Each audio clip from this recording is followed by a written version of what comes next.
আমন্ত্রণ জানাচ্ছি প্রবাস কণ্ঠ রাতের বুলেটিনে, পাওয়ার্ড বাই মাই এনজেট্রি। শুরুতেই জানাবো আজকের প্রধান শিরোনামগুলো। হাদি হত্যার প্রধান আসামি ফয়সাল করিম ভারতে গ্রেপ্তার। মালয়েশিয়া মানব পাচারের চেষ্টা, শিশুসহ উদ্ধার ৩২ জন। এবং প্রবাসী আয় ঊর্ধ্বগতি মার্চের প্রথম সপ্তাহে $1 বিলিয়ন ছাড়ালো। দেখছিলেন শিরোনাম, এবার বিস্তারিত। আপনিও কি আপনার নেক্সট ট্রিপ প্ল্যান করছেন? তাহলে আপনার জন্যই মাই এনজেট্রি, যেখানে এয়ার টিকেটস এবং হোটেল সব পাওয়া যাবে এক প্ল্যাটফর্মে, with a very affordable fares and endless options. With my এনজেট্রি আপনার ভ্রমণ হবে একদম নিশ্চিন্তে।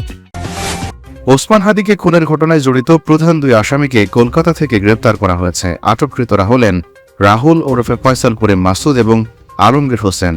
বনগাঁও সীমান্ত এলাকায় তাদের গ্রেপ্তার করা হয়েছে বলে জানা গেছে। খবর পশ্চিমবঙ্গের গণমাধ্যম এই সময়ের। তথ্যমতে 12 ডিসেম্বর রাজধানীর পল্টন এলাকায় মোটরসাইকেলে আসা হেলমেট পরিহিত দুর্বৃত্তরা ইনকিলাব মঞ্চের মুখপাত্র ওসমান হাদিকে গুলি করে এবং তিনি এতে গুরুতর আহত হন। তদন্তকারীদের মতে হামলাকারীদের মধ্যে একজন ফয়সাল করিম মাসুদ হিসেবে শনাক্ত করা হয়েছে। অন্তর্বর্তী সরকার তাকে গ্রেপ্তারের সহায়তার জন্য 50 লাখ টাকা পুরস্কার ঘোষণা করেছে। ঘটনায় সংশ্লিষ্টতার অভিযোগে এর আগে ফয়সাল করিম মাসুদ, তার company Apple soft IT limited এবং তার পরিবারের সদস্যদের সকল ব্যাংক হিসাব জব্দ করা হয়। এর আগে সিআইসি কর্মকর্তা বলেছিলেন, ঘটনাটি ঘটাতে কোনো অর্থায়ন ছিল কিনা তা নির্ধারণের জন্য তদন্ত চলাকালীন সম্ভাব্য অর্থ স্থানান্তর বা গোপন করা ঠেকাতে এই সিদ্ধান্ত নেওয়া হয়েছে। মালয়েশিয়ায় থাকেন, আন্তর্জাতিক কর্মপরিবেশে স্মার্ট ও সফল ক্যারিয়ার করতে প্রস্তুত, তবে আপনাকে খুঁজছে প্রাণ মালয়েশিয়া। সমগ্র মালয়েশিয়া জুড়ে বিভিন্ন পদে আপনি হতে পারেন আমাদের পরবর্তী টিম মেম্বার। আপডেটেড সিভি সহ হোয়াটসঅ্যাপ করুন এই নম্বরে।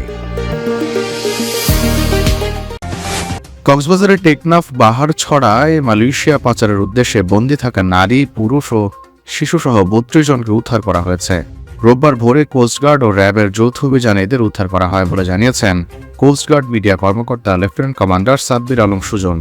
উদ্ধারকৃতদের মধ্যে 21 জন বাংলাদেশি, সকলের পুরুষ। 11 জন রোহিঙ্গার মধ্যে পুরুষ 6 জন, নারী 2 এবং 3 জন শিশু রয়েছে। লেফটেন্যান্ট কমান্ডার সাব্বির আলম সুজন বলেন, গোপন সংবাদের ভিত্তিতে বাহারছড়া ইউনিয়নের নোয়াখালী জুম্মাপাড়া এলাকার মানব পাচারকারী চক্রের সদস্য আব্দুল আলীর পেঁপে বাগানে অভিযান চালানো হয়। অভিযান চলাকালীন উক্ত বাগানে তল্লাশি চালিয়ে পাচারের উদ্দেশ্যে বন্দী থাকা নারী, পুরুষ, শিশু সহ 32 জনকে উদ্ধার করা হয়। এ সময় যৌথ বাহিনীর উপস্থিতি টের পেয়ে পাচারকারীরা পালিয়ে যাওয়ায় কাউকে আটক করা সম্ভব হয়নি। চলতি মাসের প্রথম 7 দিনে দেশে 106 কোটি 90 লাখ বা $1.06 বিলিয়ন মার্কিন রেমিটেন্স এসেছে। এই হিসেবে প্রতিদিন গড়ে দেশে এসেছে প্রায় 15 কোটি 27 লাখ ডলার। রোববার বাংলাদেশ ব্যাংকের মুখপাত্র আরিফ হোসেন খান এই তথ্য জানান।